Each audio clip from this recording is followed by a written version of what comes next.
Mia Hanks had a rude awakening when she realized something just was not normal in her marriage.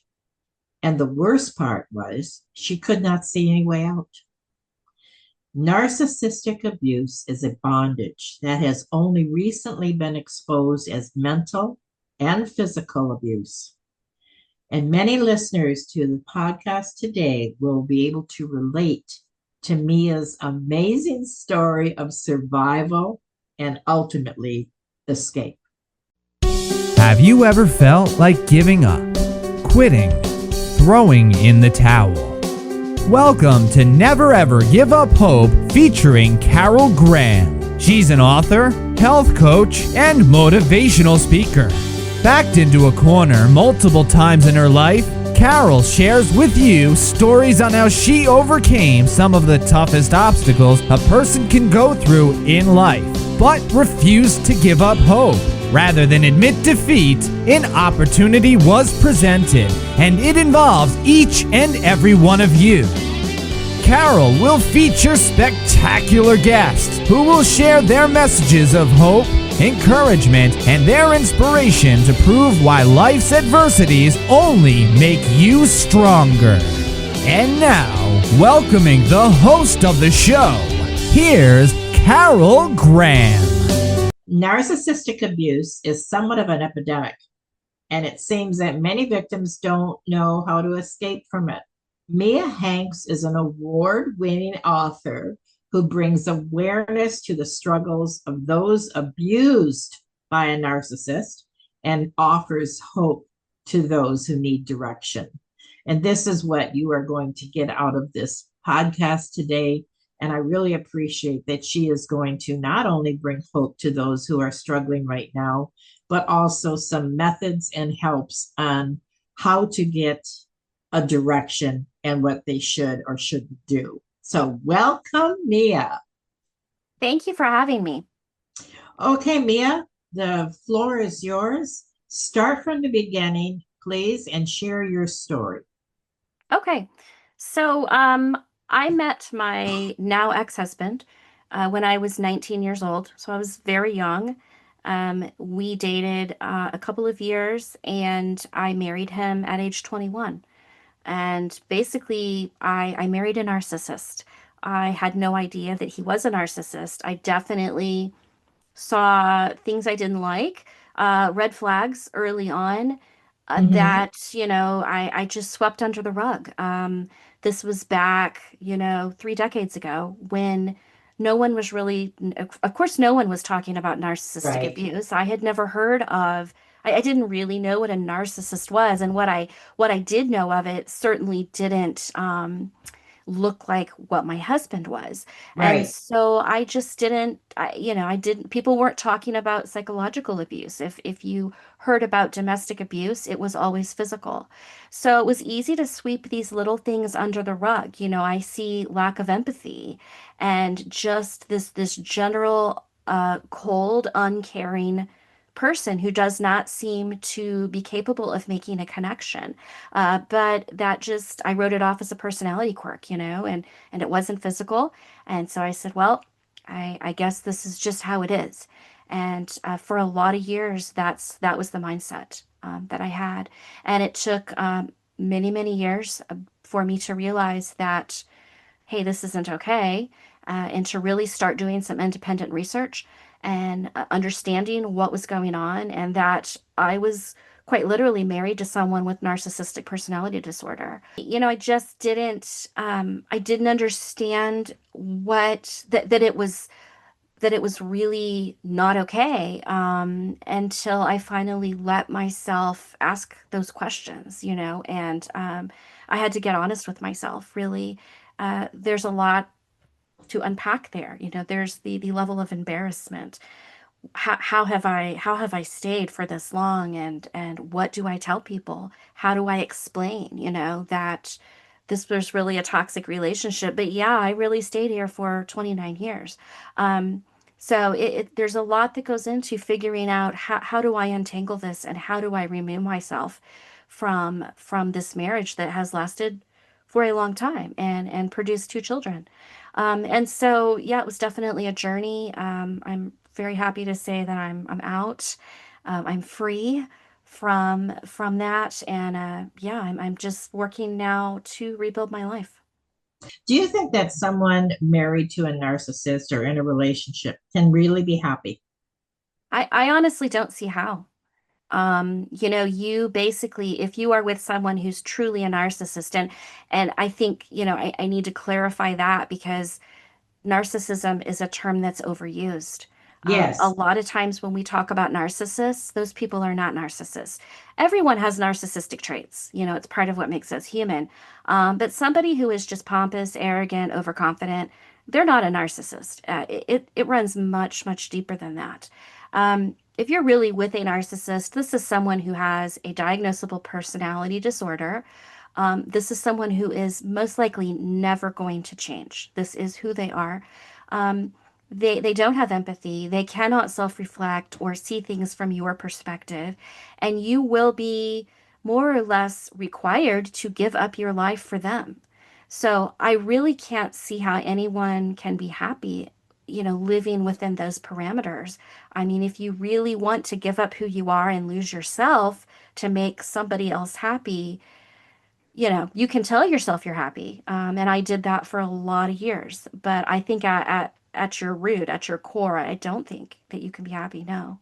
The journey of, trying to free myself from this, like I say, was rooted a lot in self-education. And I can recall staying up late at night, after everyone had gone to bed, and just getting out my computer and researching this. What is wrong in this marriage? There's something isn't right. And toward the last probably 3 years, I was struggling with a lot of health issues. These were stress-induced health issues. I was having chronic pain, stomach aches, headaches, anxiety attacks. And I really felt like this was not sustainable. I could not continue to live under this amount of pressure. Being with a narcissist, to say that you walk on eggshells every day is kind of an understatement.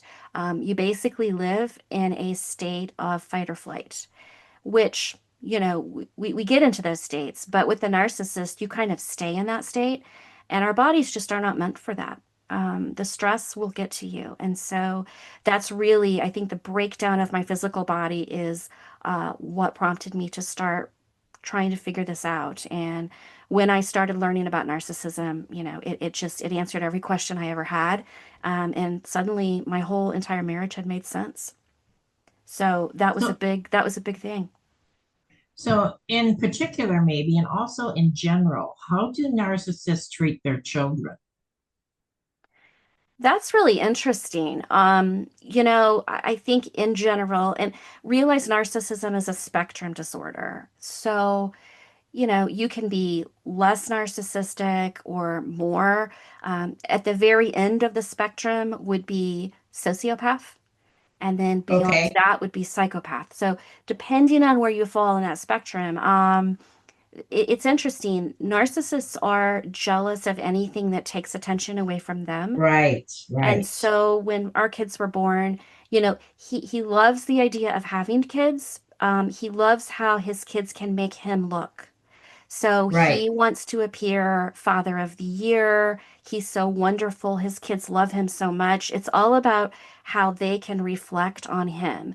But as far as day-to-day life, I mean, in my case, my now ex-husband was a terrible parent. The worst of the worst. I was basically a single mom. They don't want any inconvenience. They don't want anything getting in their way, and they certainly don't want anything or anybody taking attention away from them. So in my house, it was a constant battle of basically spreading myself too thin. I needed to be the mom my kids needed, but then he would make me feel guilty about spending too much time with my kids or giving my kids too much attention. So it was a push and pull all the time, and it really affected the kind of mom that I was able to be. I never heard that before. I really appreciate you saying that because I wondered about that. Thank you. Yeah, and Ye- I think my kids, they didn't have a normal relationship with their father that most kids do. They never were close to him. He's not somebody that can really form connections. And so there was not a closeness, and I think while my kids have a dad, I think they missed out on so much because they didn't have, the dad that I wished that they could have had. Again, it was all about him, and the kids kind of learn to fall in line with that, and they learn early on that it's all about dad, and if dad's not happy, no one's happy. So yeah, it's all they knew, and hindsight is 2020. I wish Right. I had gotten them out, years and years ago, but I didn't. But what makes a narcissist? Is it hereditary? Is it because their father was, or their mother, or is it a developing character? What makes a narcissist? Yeah, it's a really good question, and I'm not sure anybody really knows. I mean, I think Right. studies are showing that, no one is born with NPD. I mean, I don't think it's like rooted in your DNA. I think that it's something that evolves. It's interesting, one common thread that is found in people who are diagnosed with NPD, which is not a lot of people because, to be agreed to be tested, you have to admit there's something wrong Right. with you, which narcissists don't do. But the one common thread they find in narcissistic people is some form of neglect in their childhood. And oftentimes, these people have been emotionally neglected. They did not get the emotional attachment that they needed or the emotional attention that they needed as a child. Basically their emotional needs were not met. And certainly my ex-husband falls into this category. Um, his father was not, would not have been diagnosed a narcissist at all, but he had narcissistic traits, pretty strong ones. So definitely he saw that modeled, but I think more than that, it was a matter of his emotional needs not being met. And then, these people will kind of put up walls. And this NPD sort of evolves as a way to, they feel, protect themselves from being hurt. So it's a very interesting kind of study to dive into, but that does seem to be the one common thread. Well, am I glad I asked that question because I've often wondered about that and you answered it so well. Thank you for that. Sure. Anything else? Go ahead. Yeah, so yeah, I did start doing all this research and trying to understand what all of this was. And we it was pretty interesting. While at the time that I was doing this research and trying to piece all of this together, my husband suggested that we go to marriage counseling, which is interesting. Narcissists, I didn't know at the time, but they love to go to therapy. It Oh, is really? just, they love it. It is another way to manipulate, to get what they want, they're good. They're master manipulators. So I agreed to go to therapy with him.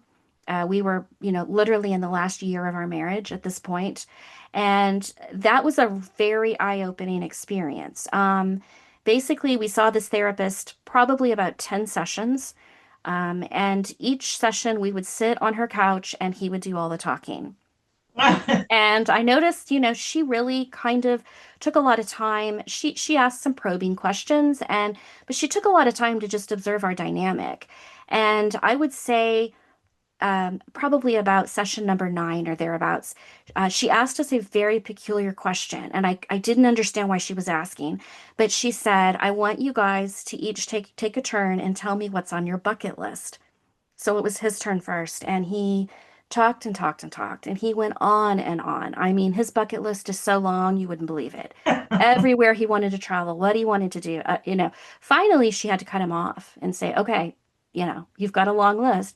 And then she gets to me and she said, what's on your bucket list? And I literally sat and I stared at her and I could not think of one thing. And my answer was, I said, I don't know. Because I truthfully did not know. And she was trying to help me. She said, well, is there somewhere you'd like to travel? And I said, I don't know. And she said, well, what are your goals? I said, I don't think I have any. And the reason she asked that, I think, was, she was suspecting that this was the dynamic, that there was narcissistic abuse. And it really opened my eyes to Uh, realize I don't know who I am. Like I have no idea. And the therapist saw that as well. And once she sort of figured all of this out herself, she ultimately kicked my husband out of therapy and asked him not to come back. She said, "I can't help you," you know. And it's sad, but most of the time these people can't be helped. And one of the worst things you can do as a partner of a narcissist is go to therapy with them. And fortunately, this therapist knew that, and yeah, she asked him not to come back. She said, "I can't help you. Good luck." So it was a definitely an eye-opening experience. And how long before you took steps? I mean, within months of that, I ended up meeting with her again on my own by myself in secret. And she told me, I said, I don't know what's going on. I don't think I want to be in this marriage anymore. And she told me, she said, you need to leave.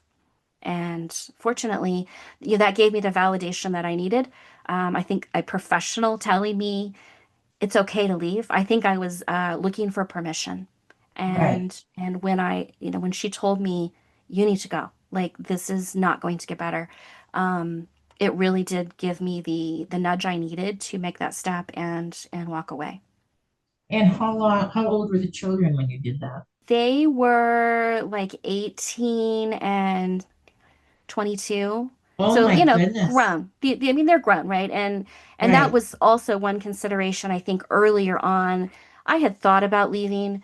I could not fathom a way that I could ever get away from him, though.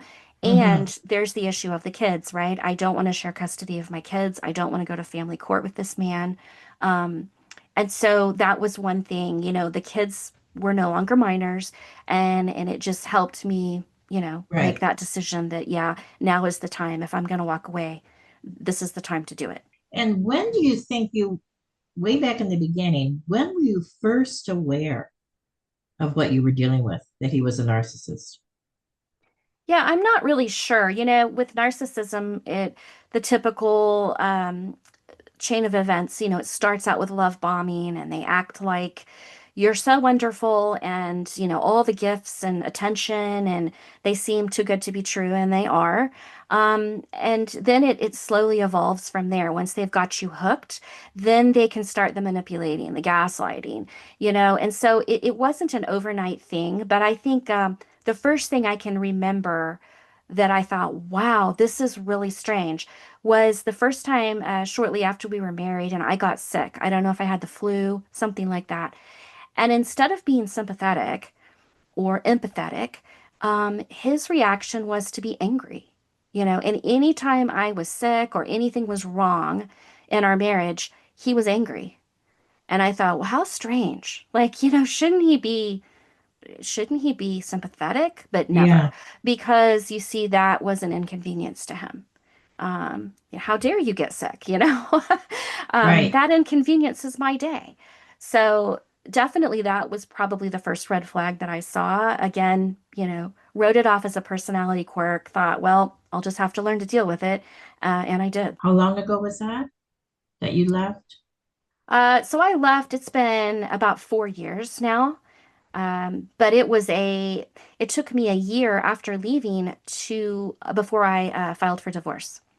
Oh, Seems, really? seems Okay. seems like a long time. If I had it to do over again, uh, I would not have made that decision.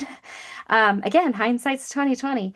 I was in therapy for a year, weekly therapy for a year, before I could kind of get it together enough to file those divorce papers. I was petrified, of what his reaction would be. The whole time that I was gone, he in his mind thought, she's coming back. She just needs a break. She's having a little midlife crisis. It's all fine. She's coming back. No way she's going to leave me. So, yeah, I was petrified of filing divorce papers. I didn't know what his reaction would be. The problem with waiting so long, and everyone told me this and I didn't listen, was it gave him a lot of time to plan. So Mhm. when I finally did file those papers, even though he was certain I was coming back, he's one that is never caught off guard. And, he had made all sorts of financial plans and arrangements, and it gave him a lot of time to move assets around and really work things to his advantage. Basically, he had a year to do this. Not the best move on my part, but it took me a year to gain the confidence I needed to file those papers. And then the Wow. divorce was another year. So very lengthy process. We're going to take a quick 30-second break. And when we come back, we're going to talk about a couple things. Your book, for one, and also what people can do if they find themselves in this position. So we'll be right back. Carol Graham would like to show you the path from misery to miraculous triumph in her fast-paced memoir, Battered Hope. She relates her determination to succeed as someone who experienced one horrendous nightmare after another: gang raped and left for dead, loss of a child, husband falsely imprisoned, and cancer. Nothing could break her tenacity or faith. No matter what you face, heartache, loss, suffering, or injustice, Carol will illustrate how she became a victor the same way you can. The secret is to never, ever give up hope. Order your copy at Amazon or batteredhope.blogspot.com. We've been talking with Mia Hanks about what it's like to be married to a narcissist, what some of the signs are, what you may, as a victim of narcissism, go through. And then we're going to switch gears a little bit. And we're going to talk about, first of all, her book, and also some tips that Mia has for those who may be stuck in a relationship where they are connected with a narcissist. And when I say that, Mia, I think it's also can be in a business relationship as well. Is that not true? Yeah, I mean, I think any relationship, yeah, a parent relationship, a business relationship, a friend, a spouse, definitely, across the board.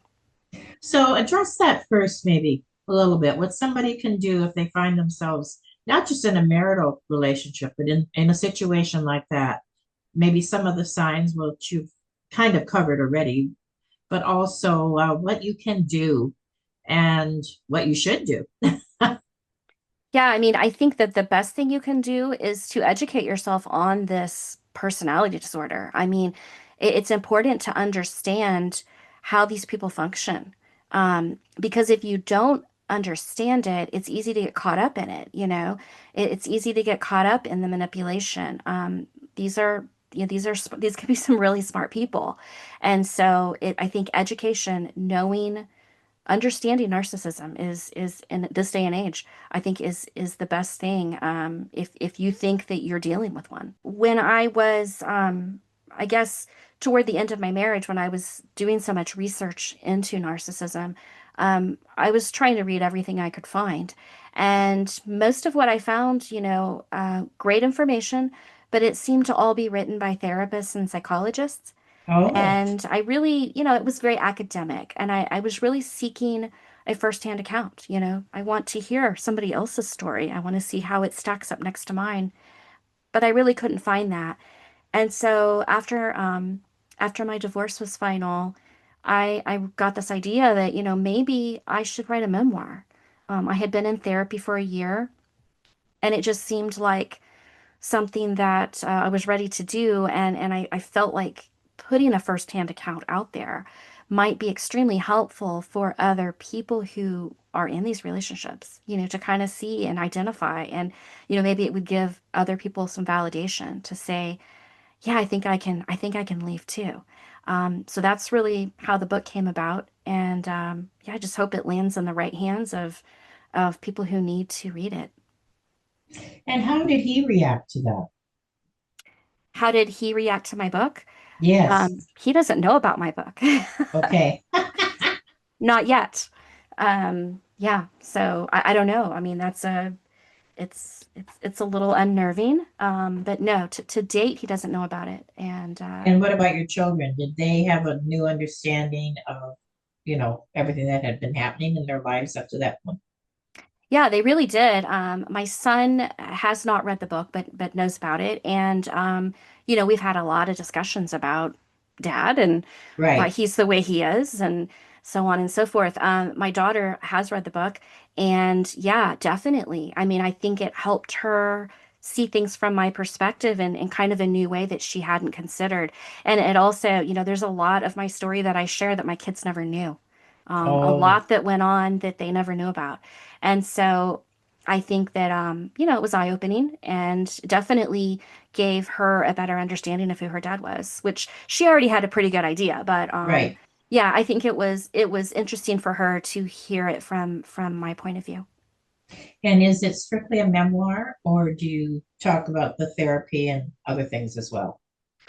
So it's a memoir, and then sprinkled in, I do put in tips and little like checklists and some some academic information, things like that. But mostly it is a memoir, an insider point of view from actual day-to-day life with a narcissist, with a covert narcissist specifically. Now, you said in the beginning that some people think that they're either married to one or they know one, but there a distinct definition between somebody who may just has some sort of other personality disorder than what an actual narcissist is? Yeah, there is. So there is actually a DSM category, a DSM like trait list. And I believe there are 9 traits. And if you have five or more, I think it's five or more, it could be six. But if you have five or more, then that would warrant a diagnosis by a professional, of course, of narcissistic personality disorder. All of those traits right off the top of my head, I can't think of them all, but a few are they see themselves as more important than everyone else. They believe that other people are jealous of everything they have. Um, they only want to associate themselves with important people. They lack empathy, of course, and those are kind of the traits. They will step on other people to get what they want. There are 9 traits, like I say, and I would say of the 9, my ex-husband is sitting somewhere around the 8. Has solid 7, possibly 8 of those. So, yeah, it's definite. Any person who is able to diagnose he would definitely be diagnosed as In such. your in your research, did you ever come across anybody that was a narcissist that chose to change and did? No, actually, no. The problem is they don't think there's anything wrong with them. Right. What they think, and this is so in line with my ex-husband, they believe they do see themselves as different, but what they see is that there's something wrong with everybody else. It's not them, it's you. So, yeah, they just wouldn't, by nature, they would never say, I think there's something wrong with me. I think I should change. I mean, that just goes against their core beliefs. They think everybody else needs to change, and that was the basically the theme of my nearly 30 years of marriage was you, meaning me, need to change. There was never any change that he thought he needed to make. So no, I mean, I guess, if they are able to ask themselves, am I a narcissist? They probably are not. I guess the choice would be in that situation, do you stay and live with it, or do you leave? And if you choose to leave, is there a factor of abuse, or is that a just a fear, or does it actually play out? That was my fear, and it remains my fear. Narcissists, they don't take no for an answer. That is not how they work. That's not in their playbook. They don't get discarded. And so when they do, you kind of have to worry about the fallout. And I do. I do worry about it a little bit. Um, I have no contact with him, none whatsoever. Don't see him, don't talk to him, you know. We do share children, obviously, but our kids are grown. And but even so, even though he doesn't see me, he doesn't have access to me, he will try to make my life difficult wherever he can. So it's sort of it stays in my head that he's always going to be trying to get at me, even though, we don't have contact. So I don't think a narcissist will ever let it go. And that is one thing I think to be knowledgeable of when you are leaving somebody like this. They kind of don't ever let it go. Did he remarry? He's actually engaged. He got into a relationship almost immediately. I would say just super, super fast. Narcissists do that. It's very typical. They need supply. They can't be on their own. They need someone who supplies them with, oh my goodness, you're so great, you're so wonderful. They almost need, they just need that, no, that notoriety.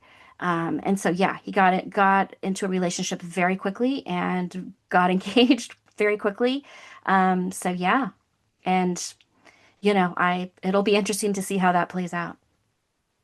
So after someone has realized that they are in a relationship with a narcissist and they want to take steps and they're working out the fear of, taking those steps, any advice you can give in any area? Yeah, I mean, it is scary to think about leaving a narcissist. These people are, they can become volatile, you know, when pushed so far. One thing you have to know is that narcissists as a whole, they do not change. It's not going to get better. I kept hanging in there saying, well, you know, maybe in the next stage of our life, retirement's coming up, maybe the kids are getting older, maybe his stress level will decrease, things will get better. It will not get better. I think that you have to get honest and say, this is how it's going to be. It is not going to get better. He is never going to wake up one day and say, I think I'll be nice today. It's not going to happen. And so my advice would be start making those preparations, start making those plans to get out, because you still have your life ahead of you, whether you've been in this marriage for 5 years or 30 years, you've got time left. And I just would tell people don't waste time thinking this person's going to change because they're just not. And do you recommend therapy? Oh, definitely. I think that was huge. When I left, I sought out a therapist, and it's really helpful if you can find a therapist who is knowledgeable in the topic of narcissism. That really did help me. And yeah, I think, therapy is not, it's not a magic cure. You're not going to emerge fully healed, but I think it's a great starting point, and I think it kind of sets you up for healing. It sort of gets you started in the right direction. So definitely therapy. Now, the name of your book, where it can be purchased, and anything you would like to share with about it. Yeah, it's called Bridemaid, a memoir. And it's available online at basically everywhere books are sold. Amazon, I think it's on Barnes and Noble, Target, Walmart. Um, it's available in ebook format and paperback. And then also I have a website, miajhanks.com. And on the website, there is a link to Amazon to purchase the book. And what do you do in the website? On the website, so I have the book link. I have some information about narcissism in general. I have links to podcasts and I have a blog. So yeah, Okay. check it out. Check it out. And Okay. there is in the works a second book in the works. I was So just, that was my next question. And yeah, what is that book? Can you just share what that book's going to be about? that book is going to kind of pick up where the first one leaves off, and from my divorce onward, what happened next? I get that question a lot in podcasts. When I wrote the first book, I had absolutely no intention of writing again. I didn't think I had anything else to share. Everything, my story was in that book. Hmm. And I've done a lot of podcasts, and the host will often ask, "Then what? Then you left, and then what happened?" Right. And I've realized, well, yeah, there's a story. There's a story there after I left, and just learning to rebuild, and figuring life out by myself. So yeah, that's in the works. No release date, but it's coming. That's good. Well, this has been extremely informative. And as you're talking, I'm thinking of certain people. And I think that is going to be generally what the audience will do. And unless they're thinking about themselves, that would even be better, right? It would be. It would not likely, but yeah. Exactly. So I really thank you for what you shared, and I made lots of notes, and I'm looking forward to sharing this with the world. So, the end closing, is there anything that I didn't ask you or that you would like to share, or any word of encouragement, or whatever you would like to wrap it up? Yeah, I think I would just, that's kind of my closing words would be that, it's very daunting to think about leaving a relationship with a narcissist, especially if it's been a lengthy relationship. It's easy to feel stuck. And I think, I would just like people to know even though it feels that way, you're not stuck. You're never stuck. There are options. And there's help out there. There are resources. There are people that can help you. And just don't stay because you think you're stuck. Wonderful. Thank you. And thank you so much, Mia, for being on Never Thank you for Ever. having me. Thank you. Thank you for listening to Never Ever Give Up Hope, featuring Carol Graham. Did you know that most people succeed because they are determined to? Quitting was never an option. Carol loves your comments and will respond to each one. So please subscribe and review this podcast. A rating of 5 stars would be outstanding and appreciated. Remember, if you are still here, there is always hope.